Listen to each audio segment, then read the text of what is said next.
आंदोलन बुद्धी जेव्हा निश्चय करते त्याचं एक आंदोलन आहे की नाही. आणि ज्या वेळेला संकल्प विकल्प होतात ते एक आनंद ही आनंद परिपूर्ण नाही आहे की नाही. तुम्ही केवळ तत्वचिंतन झालं बुद्धीचा निश्चय पूर्ण करणं तत्वचिंतन झालं.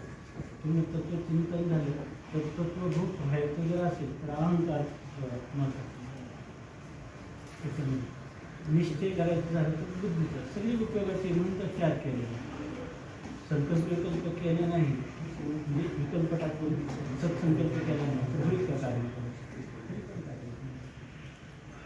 चित्ताने चिंतन केलं नाही तर होईल का कार्य बुद्धीने निश्चय केला नाही तर होईल का. पण ह्या तिघांचं अनुसरण करण्यापेक्षा त्या ठिकाणी अहंकाराने सोहमचं अभिनय धरणे हे त्याचं मुख्य रहस्य. कारण सर्व मनुष्याला बंध आणि मोक्ष या दोन्हीचाही निश्चय होतो तो अहंकाराला धरून. अहंकार जर याची तादात्म्य झाला स्वरूपाचे स्वरूपरूप होतो स्वरूपरूप होतं.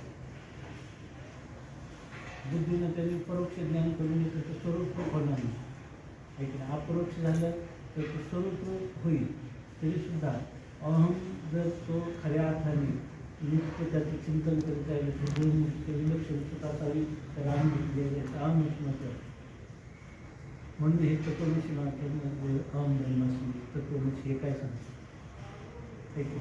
अहमच सांगतात. विज्ञान ब्रह्म म्हटलं तरी सुद्धा अर्थ ते त्याचा एकच घेतात ना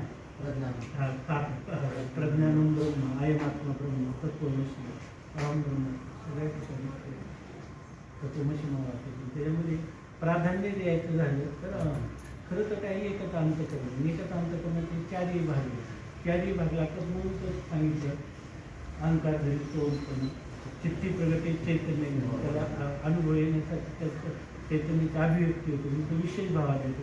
कारण सामान्य चैतन्य अज्ञानाच्या विरुद्ध नाही विशेष चैतन्य अज्ञानाच्या विरुद्ध ते पण होतं आहे की